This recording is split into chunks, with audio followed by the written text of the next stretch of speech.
Now we can see the principle of calorimetry. It is very simple principle based on conservation of heat. If we keep the two objects, hot object and cold object, in insulated chamber, we call it isolated system, then heat will flow from the hot body to the cold body, and heat lost by the hot body will be equal to heat gain by the cold body. Simple logic. अगर इसकी 100 joule loss हो गई, कहाँ जाएगी? बाहर तो जा नहीं सकती. दिस विल रिसीव 100 जूल, इसकी प्लस हो जाएगी, इसकी माइनस हो जाएगी. Very simple principle of calorimetry. For isolated system, heat lost by hot body is equal to heat gain by cold body. जितना लॉस करेगा एक बॉडी, दूसरे को मिल जाएगी, and provided there should not be any loss to the surrounding. Got it? And ये experiment, these experiments are done, है ना. Suppose हमें किसी ऑब्जेक्ट की specific heat निकालनी है, तो we use the device called calorimeter. Suppose water की हमने कितनी अभी डिस्कस की थी, 4186 joules per Kelvin per kg, है ना.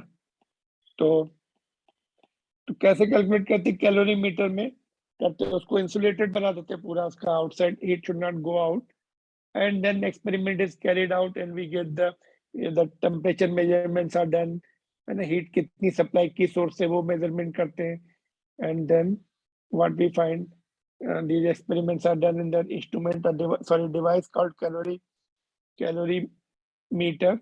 and वहाँ पे एक्सपेरिमेंट करके कैलकुलेट करते हैं. ठीक है. तो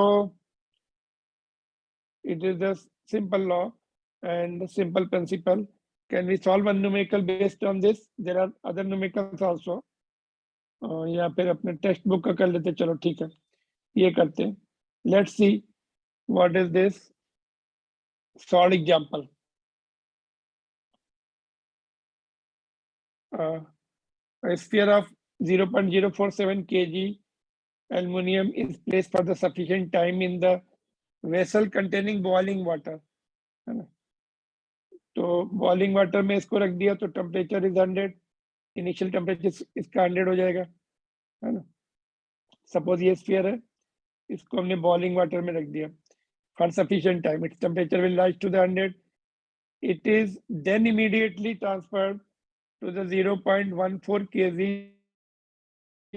copper calorimeter. It is nothing but a vessel, एक वेसल होगा, सील्ड वेसल, उसको इंसुलेटेड वेसल, उसमें पानी रहेगा, copper का vessel होगा and insulated one, and it will contain some water for the experiment and all. So it is nothing but a calorimeter, is nothing but a vessel container, है ना. Containing 0.25 kg of water at 20 degrees Celsius, है ना. And the temperature of water rises and attains the steady state temperature 27 degrees Celsius. Calculate the specific heat of the aluminum. तो उसका aluminium sphere का temperature drop हो जाएगा, सभी का भी 20, final temperature will B 23 for all, and initial इसका कितना है 100, इसका दैट एल्युमिनियम स्फीयर का 100 है. it will give the heat, it will be losing the heat. So amount of heat lost by the aluminum sphere will be ms delta t. Mass is given and specific heat of aluminum we have to find out. Drop in temperature is, यहाँ पे आपको drop लिखना है, delta T, इसके लिए drop लिखना है, T2 minus T1 नहीं लिखना, ड्रॉप लिखना है, temperature drop. You have to remember this point, है ना. टेम्परेचर ड्रॉप लिखना है 100 में से 23, ऐसा नहीं लिखना है final temperature minus initial, then it will become minus. अगर आप डेल्टा टी को बोलेंगे नहीं मैं तो T2 माइनस T1 लिखूंगा, नो, देन यहाँ पे माइनस आ जाएगा. माइनस का सिग्निफिकेंस ये हो जाएगा, it is losing the heat. यहाँ पर ड्रॉप लिखा जाएगा, कितना ड्रॉप हो गया 27 degree Celsius. Now where does this heat goes? It will be absorbed by the water and calorimeter, copper calorimeter, दोनों मिलके अब्सॉर्ब करेंगे. वाटर है और कैलोरीमीटर है, तो amount of heat gained by the water and calorimeter M2S2 delta T2 and M3S3 है ना इसको, तो S2 is water and S3 is copper, दोनों अब्जॉर्ब करेंगे, तो चेंज ऑफ टेम्परेचर दोनों के लिए सेम रहेगा। अगर इनिशियली वाटर 20 पर है तो कैलोरीमीटर भी 20 पर रहेगा, because both will settle down at common temperature, है ना। तो उसके बाद again they will settle down at higher temperature.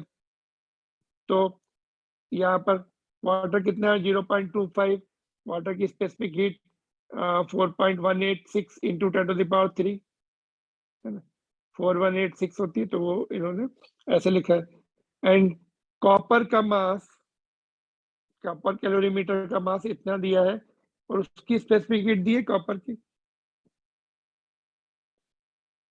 Copper की टेबल में देखनी पड़ेगी आपको, कितनी एक टेबल में देखते हैं कॉपर की, that you have to, we have to, it will be given to you in the numericals. Copper की देखो इतनी है,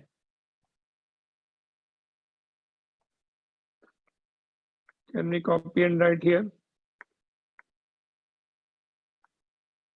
let's see there how much they return. यहाँ पे मैं इसको पेस्ट करता हूँ पहले तो, 386 या पॉइंट लगा के 10⁻³ कर दिया, 0.386, ठीक है। Change of temperature is 3 degree only, तो जब दोनों को इक्वेट कर देंगे, now in the steady state heat loss by the aluminium sphere is equal to heat gain by the water plus heat gain by the calorimeter, दोनों को equate कर दो, heat given is equal to heat taken, solve करेंगे तो it is coming aluminium का 0.911, 900 था, kilo joule में है, विच इज रफली 911 joules per KG per kelvin. तो heat loss is equal to heat gain, it is nothing but the principle of calorimetry. एक ने लॉस किया, दो ने गेन किया, तो जितना लॉस किया उसको इक्वेट कर दिया गेन से, it is similar to the suppose net loss is 0, मतलब एक आपने एक बैंक से पैसे निकाल के अपने दूसरे अकाउंट में डाल दिए, ऐसा हो रहा है ना, तो कोई चेंज नहीं हो रहा, नेट लॉस इज 0 और नेट चेंज इज 0, वैसे भी कर सकते हैं, नेट चेंज इज 0।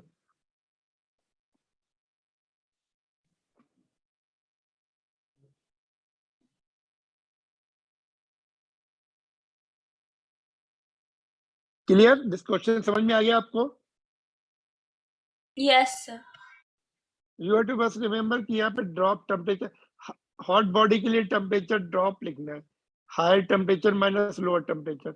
यहाँ पर थोड़ा सा मिस्टेक हो सकती है, otherwise things are very simple. Some more question, ये सॉल्व एग्जांपल है, यू कैन जस्ट सी। ये क्वेश्चन एक्सरसाइज का क्वेश्चन करते हैं, चलिए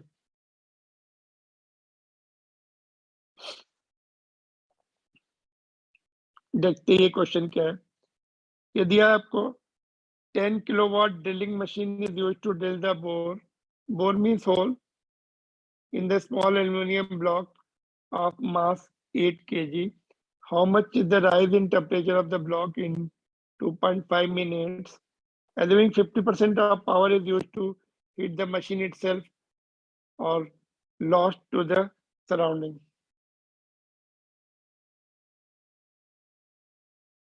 Specific heat of aluminum is given 0.91 kilojoule per kg per Kelvin. तो 50% यूज हो रही है ना, तो power 50% power is used to heat the 50% power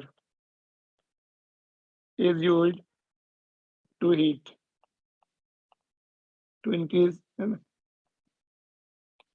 कितनी है 10 किलो वाट, उसका 50% मीन्स डिवाइड बाय 2 करना है, कितना हो जाएगा, power will be 5000 watt, actually इतनी पावर यूज हो रही, तो power is equal to energy upon time, energy is power into time, energy को क्या लिखेंगे MS delta T, power into time, है ना। समझ में आ गया क्या किया मैंने, 50%, ये 5 किलो वाट है, किलो को 1000 लिखा, डिवाइड बाय 2 कर लिया, 50% मीन आधा डिवाइड बाय 2, तो दिस विल बी 5000, है ना, ये कैंसिल हो जाएगा ना। तो 5000 वाट इज यूज्ड, तो power is equal to heat upon time और वर्क डन अपन टाइम और एनर्जी अपन टाइम। तो energy is equal to cross multiply किया पावर इनटू टाइम। तो मास कितना है अभी, मास इज गिवन 8।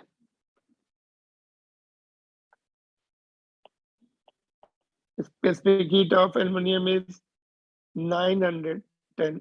ऐसे देखो 910 लिख सकते हैं इसको ऐसा यूनिट में। चेंज ऑफ टेम्परेचर निकालना है। Power is 50% power is 5000 watt into time 2.5 minutes 2.5 into 10 to the power नहीं 60 मिनट्स है ना 2.5 into 60। ठीक है, तो अभी आपको सॉल्व करना है।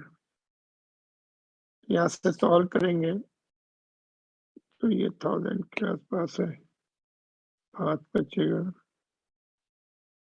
25। तो इसका टेम्परेचर देखो, सॉल्व कर लीजिए कितना आंसर दिया इसका 103 डिग्री सेल्सियस। 103 डिग्री सेल्सियस आ जाएगा मेरे ख्याल से। केल्विन में कितना बढ़ेगा, increase in the Kelvin will be there।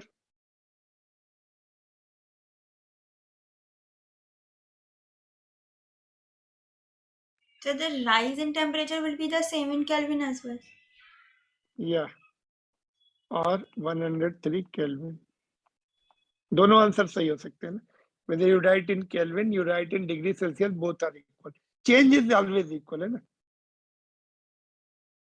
change will always be whatever change is degree Celsius takes place, same change will be in Kelvin, because दोनों के स्केल सिमिलर होते हैं, 100 डिविजन्स होते हैं। Ice point and steam point के बीच का gap, if you remember that temperature scales we have done। ठीक है, तो ये क्वेश्चन जो है again it is of course it is based on that ms delta t formula, specific heat वाले फार्मूले पे है और little bit of common sense, है ना। गेटिंग और नॉट, ये इनिशियल पॉइंट्स आप कॉमन सेंस से लगाएंगे। ये फार्मूला भी आपको याद होना चाहिए, power is equal to heat upon time, power is work done upon time, work done is heat, energy और हीट ऐसे, है ना। तो वर्क डन की जगह हीट लिखना पड़ेगा यहाँ पर। Clear? Yes, sir. Sir, I wanted to ask that in which chapter did you do this temperature scale? In this chapter only, beginning में किए थे यहाँ पर टेम्परेचर स्केल, यहीं पर है। You didn't attend that day class, I think online available होगा। ये वाला first lecture is available online, I will send you the link. ठीक है, Okay. Yes, first sir. Lecture यहाँ पे टेम्परेचर स्केल इतना ही है, this much is there, I will send you the link, you can see. ठीक है, Yes, sir. इसके some Thank you so questions much. Also we did. देखो one more point I want to tell you, देखो suppose अगर आपको इसमें एक question में डिस्कस करूं, यहाँ पर देखो जैसे ये क्वेश्चन है, एक क्वेश्चन चेंज का मैं आपको पूछना चाहता हूँ। If temperature changes by 10 degrees Celsius, find change in Fahrenheit scale and एक and change in Kelvin scale।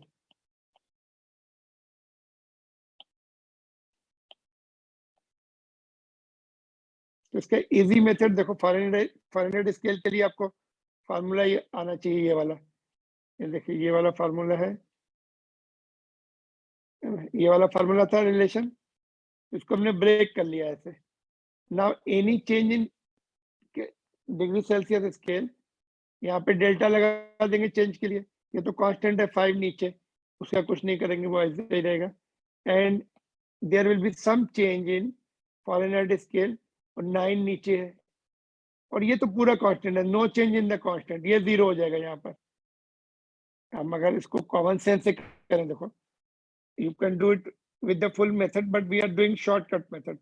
तो यहाँ पर any change in Celsius will create the change in Fahrenheit scale, constant will not change, ये 0 हो जाएगा यहाँ पर। तो how much change was given, इसमें आपको डिग्री सेल्सियस में दिया है 10 डिग्री सेल्सियस, यहाँ पुट कर देंगे यहाँ पर, और चेंज इन फ़ारेनहाइट इसको सॉल्व कर देंगे, ये 2 हो जाएगा यहाँ पर, और ये 18 डिग्री आ जाएगा। Change in Fahrenheit scale is 18। ठीक है, यहाँ पे मैं वैल्यू थोड़ी जगह बचा लेता हूँ। तो यहाँ पे वैल्यू पुट कर दिया हमने, चेंज कितना था, 10 था, ये 5, ये डेल्टा एफ अपॉन 9। तो delta F is change in Fahrenheit scale will be 18। Where अगर हम केल्विन का उठाए क्वेश्चन, क्या रिलेशन था देखो, केल्विन एंड यहाँ पे हमने लास्ट में निकाला था क्या, यहाँ पे ये फार्मूला दिया था। अभी ये k is equal to c plus 273, k is equal to c plus 273 लिख देंगे, k is equal to c plus 273। तो any change in Kelvin scale will create the change in Celsius scale, ये 0, ये constant में कोई change नहीं होता। अगर आपने कुछ इसमें चेंज किया तो इसमें चेंज हो जाएगा। तो delta k will be equal to delta c। तो डेल्टा k कितना है, change in Celsius scale is given 10 degree. Kelvin इसमें डिग्री नहीं लिखते, केल्विन में भी देखो 10 ही रहेगा। अगर इसमें 10 डिग्री से सेल्सियस का चेंज हो रहा है ऑब्जेक्ट के टेम्परेचर में, तो केल्विन में भी उतने ही चेंज हो रहा है। तो therefore I have been telling you कि डिग्री सेल्सियस एंड केल्विन में इक्वल चेंज होता है, बट इसमें अनइक्वल चेंज हो रहा है क्योंकि इसका रिलेशन डिफरेंट है। Got it? तो यहाँ पर जो मैंने क्वेश्चन आपको पूछा, ये समझ में आ गया आपको? This can be useful for those who are going for competitive examination. NEET के लिए टाइम सेविंग क्वेश्चन है ये मेथड। ऐसे करेंगे तो क्विक आंसर आएगा ये वाला, नहीं तो टाइम लगता है फिर। क्लियर?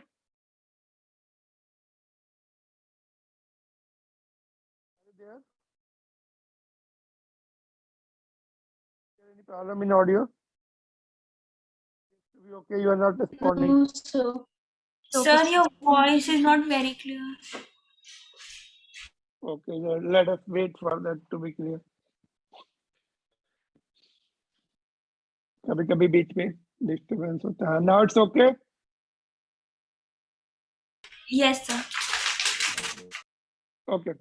तो चेंज का केल्विन एंड स्केल में इक्वल है। That's what I ask you the question कि चेंज में क्या लिखेंगे, same, whether you write in degree Celsius or you write in Kelvin, both are same. यहाँ पे था। Now, before we see the latent heat of the object, which is again important point, let us see some change of the state of the matter. Suppose आपने कोई object को heat किया, for simplicity if we take the ice को जब हम heat करते हैं, take the ice in the beaker and heat it, तो क्या होगा, initially change of state from, पहले सॉलिड से लिक्विड में कन्वर्ट होगा, पूरा मेल्टिंग होती है। During that process temperature will not change. अगर यहाँ पे हमने टेम्परेचर ले लिया और यहाँ पे हीट ले ली, अच्छा टाइम दिया, ओके, यहाँ पे टाइम ले लिया एंड ठीक है, तो जब तक वो पूरा मेल्ट नहीं होगा तब तक टेम्परेचर राइज नहीं होता। आफ्टर सम टाइम, है ना, इसमें एक पॉइंट और भी है, देखो, one more point, both the solid and liquid को exist in the thermal equilibrium. Temperature rise नहीं होगा and also water and ice दोनों आपको दिखेंगी, temperature will be 0 degree Celsius. यहाँ पे देखो 0 लिखा है। When the ice is completely melted and you continue to give heat, उसके बाद उसका जब पूरा लिक्विड बन गया, then its temperature will rise and it reaches to the 100. अगर आप हीट देते रहेंगे with respect to time, temperature will reach to the 100 and then vaporization. फिर उसमें वाटर बॉइलिंग स्टार्ट हो जाएगी 100 पर, 1 एटमॉस्फेयर पर, 1 एटमॉस्फेयर पर एक्सपेरिमेंट कर रहे हैं आप। तो जब तक पूरा वेपोराइज नहीं हो जाएगा वाटर, तब तक टेम्परेचर नहीं बढ़ता, मतलब 100 डिग्री पर वो वेपोराइज हो जाएगा and temperature will not rise. That's how things will change normally 1 atmosphere पे. Let it be any other solid, उसका कुछ अलग melting point होगा, अलग vaporization point होगा. आइस का हमें पता है 0 है, 100 है 1 atmosphere पे. तो ये इसको क्या बोलेंगे? Normal melting point, normal evaporation point जो 1 एटमॉस्फेयर पर है. ठीक है. नाउ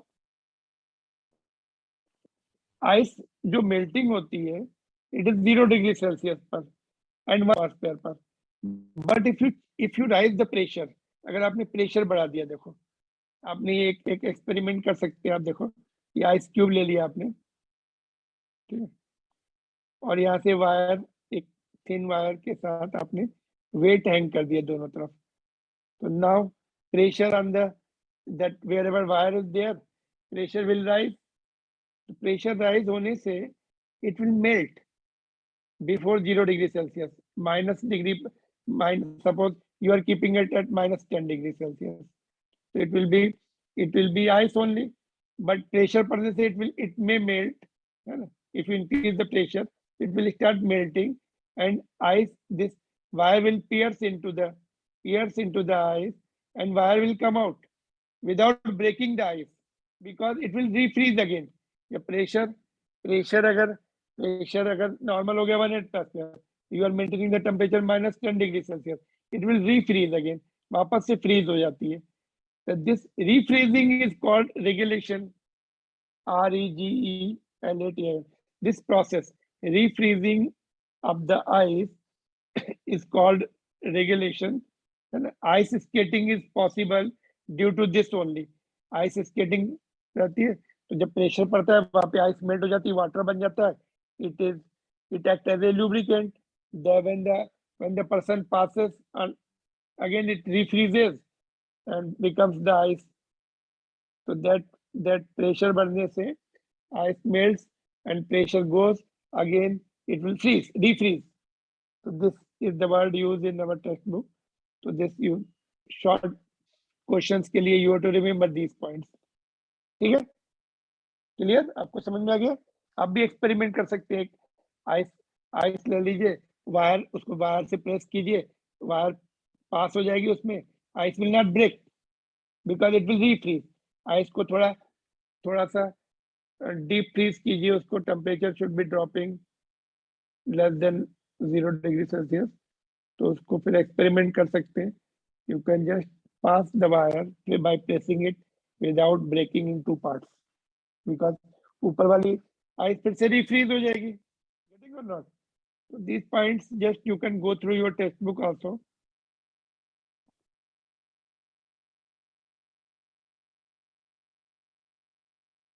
देखो एक और मैं आपको पॉइंट बता रहा हूँ, interesting point two note. These just points you should know. Short question. देखो एक one more experiment you can do. Can you see here? Take the round bottom flask, more than half filled with the water. Keep it over the burner, and यहाँ पे इसको half water ले लीजिए, यहाँ पे heat कीजिए उसको, और यहाँ पर एक टेम्परेचर थर्मामीटर लगा दीजिए, यहाँ पे एक पाइप लगा दीजिए, so that vapours can escape. ठीक है. Now what you do? इसको हीट करेंगे तो it will start boiling at 100 degree Celsius because it is open to the atmosphere. 1 atmosphere is acting pressure. तो यहाँ पे 100 डिग्री पर बॉइलिंग शुरू हो जाएगी. फिर इसको बंद कर दो. Close this outlet here. Freezing, I mean boiling will stop because क्या होगा, यहाँ पे प्रेशर बिल्डअप होगा. प्रेशर बढ़ गया तो boiling point goes up. That's what is happening in pressure cooker. Pressure cooker में क्या होता है, ऊपर से बंद रहता है, दैट वेट है, सीटी रहती है ना उसकी, विसल वो सीटी बोलते हैं, तो वेट है वो उसको ब्लॉक करके रखती है, स्टीम को निकलने नहीं देती after up for certain up to certain pressure. When that pressure goes up, then whistle जो है it lifts up and the steam goes out. तो वैसे ही कर रहे हैं, इसको ब्लॉक कर दिया हमने यहाँ पर थोड़ी देर के लिए, तो बॉइलिंग विल स्टॉप. फिर थोड़ी देर के बाद suppose temperature reaches to the 150, again boiling will start. फिर से स्टार्ट हो जाएगी because there is certain limit, है ना. तो हाई टेम्परेचर पे बॉइलिंग स्टार्ट होगी। Clear this much?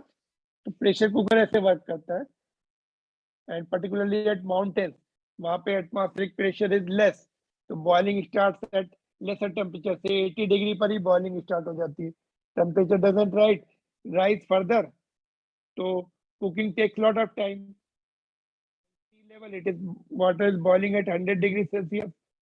But again, आपको और टेम्परेचर बढ़ाना है तो प्रेशर कुकर यूज करना पड़ेगा। बॉइलिंग टेम्परेचर बढ़ाना है, प्रेशर कुकर में pressure builds up, boiling point goes up, water will start boiling at say temperature 140 150 depending upon कैसा कुकर है वो, हमें कितना प्रेशर होल्ड करके रख सकता है। आगे समझ में? Pressure goes up, boiling point goes up. Alright, Yes, sir. इसमें अभी क्या करना है आपको? You can do one more thing, इसको अभी ये निकाल दो, थर्मामीटर भी निकाल दो, ये भी निकाल दो और सील कर दो पूरा, है ना? ऑलराइट, और टेम्परेचर, लेट इट टेम्परेचर जो है, let it drop slightly below the 100 degree, boiling बंद हो जाएगी। टेम्परेचर इससे 98 डिग्री है ना, 95 डिग्री पर इसको सब निकाल दो, थर्मामीटर वगैरह ये सब, इसको ब्लॉक कर दो, ठीक है? 95 डिग्री टेम्परेचर पे do you find any boiling? No, it is open to the atmosphere, and when the temperature is 95, water will not boil. तो बट टेम्परेचर नोट करके फिर इसको सील कर दो पूरा, ठीक है? यहाँ पे पूरा ये सब निकाल के और सील कर दो, ठीक है? When you what you do, उसके बाद कोल्ड वाटर डाल सकते हैं, you put the cold water. तो यहाँ पे जो वेपर्स हैं, 95 डिग्री टेम्परेचर के, because of 95 degree temperature there will be some vapors here, they will condense हो जाएंगी। कंडेंस होने से क्या होगा? Pressure will drop, it will be less than 1 atmosphere, say for example 0.9 atmosphere pressure. So water will start boiling again. When the pressure goes down, temperature almost it will be 95 है, थोड़ा सा temperature और drop भी हो, temperature will drop, but pressure drops more, and at that particular lesser pressure again it will start boiling. So you can see it is again boiling, start boiling without giving heat. What you are doing, उसको condense कर रहे हैं cold water डाल के। यहाँ पे put the ice chilled water over that, या फिर इसको इन्वर्ट करके बाद में नीचे से इन्होंने बोला इन्वर्ट करके डालो, डजंट मैटर, इन्वर्ट करके इसलिए बोले यहाँ पे आपका कॉर्क से सील किया है, इट शुड नॉट ओपन, है ना? तो इफ यू यहाँ पे let's see what I have written, that point I have not written, in fact just इसको मैं एक्सप्लेन कर रहा हूँ आपको। दो तीन पॉइंट मैंने आपको एक्सप्लेन किया बॉइलिंग का। If you increase the pressure, boiling temperature goes up. If you decrease the pressure, boiling temperature goes down. At 1 atmosphere, it will be boiling at 100 degree Celsius. Pressure कैसे decrease किया? उसको seal कर दिया पूरा, और cold water डालने से pressure decrease हो जाता है। यहाँ पे जो hot gases, hot water vapours हैं, they will condense and drop the pressure. Boiling will restart at lesser temperature than 100 degrees Celsius. So that's what is the points given in our textbook. If something is asked like that, you should be able to reply that. You have to read your book. ठीक है? Now one more point related to this. Normally क्या होता है? अभी हमने ये देखा ना, we have seen change of the state of the matter. पहले melting होगी, फिर यहाँ पे liquid है, ओके यहाँ पे मैंने लिखा नहीं है, ये liquid है, liquid state, and then vapor, है ना? But suppose any solid directly converting into the vapor, पानी को suppose ice लिया आपने, ice है, उसको heat दिया और direct vapor, no water, it all converts into vapor and vanishes. ऐसा possible है क्या? Answer is yes, we can do it, provided pressure should be very low, very abnormally low pressure पे it will directly convert into the vapor. That process is called sublimation. I think chemistry में ये आपको detail में है, physics में ज्यादा नहीं है, but chemistry में I think you will be taught somewhere. Change from the solid state to vapor state without passing through the liquid state is called sublimation. And substances is said to sublime, है ना? Dry ice, that is solid CO2, iodine, yes, they sublime. Even उनको हमें pressure decrease करने की भी जरूरत नहीं. At 1 atmosphere you can see these things. But water के लिए हमें pressure decrease करना पड़ता है. Directly अगर हमें sublime करना है ice को vapor में. Getting? Sublimation is what? Without coming into the liquid state, solid से सीधे vapor में convert होना is called sublimation. These dry ice, solid CO2, iodine, etc., they sublime at normal pressure, but other substances के लिए you need to go to the very low pressure, like water का देखते कितने pressure पे sublime होगा. Clear? ये point भी समझ में आ गया आपको? Are you there? Quickly respond. Yes, sir. Yes, sir. तो देखते what इसका ये ट्रिपल पॉइंट है, ये एक्स्ट्रा पॉइंट में गिवन है, but some of the school they teach you there additional point is given in our text book box में. या बोलिए. Do all materials can sublime if you apply pressure? Do So What did you- जैसे आपने अभी बोला कि water भी sublime कर सकता है, तो या बाकी सब्सटेंसेस भी कर सकता है. हाँ होगा. उसके लिए वाटर का दिया अपनी एक्स्ट्रा इंफॉर्मेशन में, CO2 का भी दिया हुआ है. तो this is extra information. Let discuss only for water. CO2 का आप देख सकते हैं, उनका अलग अलग. यहाँ पे देखिए एक ट्रिपल पॉइंट होता है, उसी में सब्लिमेशन आ जाएगा. देखो यहाँ पे if you understand the graph, तो this is I think extra है ये आपको, अगर आपको क्लास में कराया जाता है then you read, otherwise it is in the given in the box items जो होते हैं ना, additional information है. Generally it is not asked in the examination. Let us see, but somebody told it is taught in the class last year, so I am also teaching coexist. No. Triple point is one, that particular temperature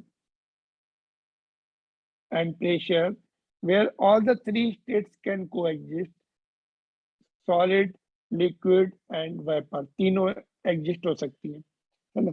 तो water के लिए हम discuss कर रहे हैं. CO2 का just I have remove the diagram, you can read in your text book. तो देखो वाटर का क्या है, for water this graph is there. इसका ट्रिपल पॉइंट भी हम डिस्कस करेंगे, यहाँ पर है कहीं पर. देखिए तो if you take the pressure on this axis and temperature on this axis, ठीक है, तो the some curves are shown. Let us see what is that. Fusion curve OA. Fusion curve is OA. It means solid will convert into liquid. यहाँ से इधर से अगर आपने temperature बढ़ाया, यहाँ तक सॉलिड है, this side it is solid, this side it is liquid. तो solid ice will fuse, ice को हीट देंगे तो it will convert into liquid, and then this curve OC is called vaporization curve, and it goes up when the pressure goes up, and then evaporation temperature also goes up. यहाँ से देखो ऐसे जा रहा है, ठीक है. तो दिस कर्व यहाँ से लिक्विड से वेपर में आना है तो आपको क्रॉस करना पड़ेगा टेम्परेचर पर्टिकुलर. दिस पॉइंट के लिए आपको pressure is this much, temperature it will be this much at this particular temperature. Both the states can coexist, but if you increase the temperature further, then it will convert into vapor. Similarly, sublimation curve is here, OB, ये वाला. On this curve, solid and vapor states can coexist, and if you increase the temperature further, immediately it will sublime, it will convert completely into the vapor. तो जहां पे तीनों curve join होते हैं, point O, where all the three states of matter can coexist, इस particular point पे, corresponding to For water, कितना pressure दिखा रहा है? Very very low pressure, 0.006. It is quite a low pressure, है ना? And temperature कितना है? 0.01. Temperature is also close to zero only. So at this particular temperature and pressure, all the three matters, all the three forms of the matter can coexist. Point where all the three curves meet, where all the three curves meet is called triple point of the substance. And यहाँ पे तीनों आपको मिल सकते हैं. थोड़ा सा temperature बढ़ाया तो सीधा यहाँ से सॉलिड से वेपर में आ गए, है ना? थोड़ा सा प्रेशर अगर बढ़ा दिया और फिर टेम्परेचर बढ़ाया तो लिक्विड में आ जाएंगे ना. तो where all the three curves can are intersecting, उस पर्टिकुलर पॉइंट पे आपको तीनों देख सकते हैं. It is just very small fraction change in temperature will be converting to the other form. All the three forms can coexist at this particular point.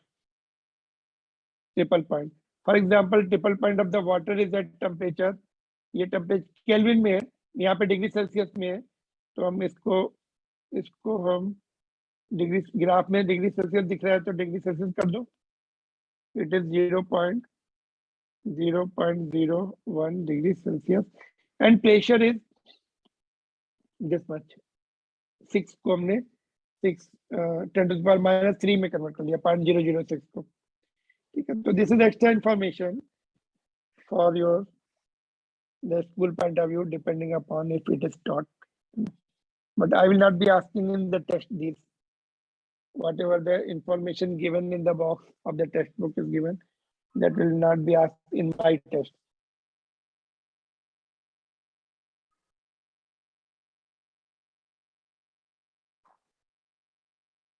ठीक है, इतना okay. We'll continue till the meeting is over. जैसे meeting over हो जाएगी, we will not join again.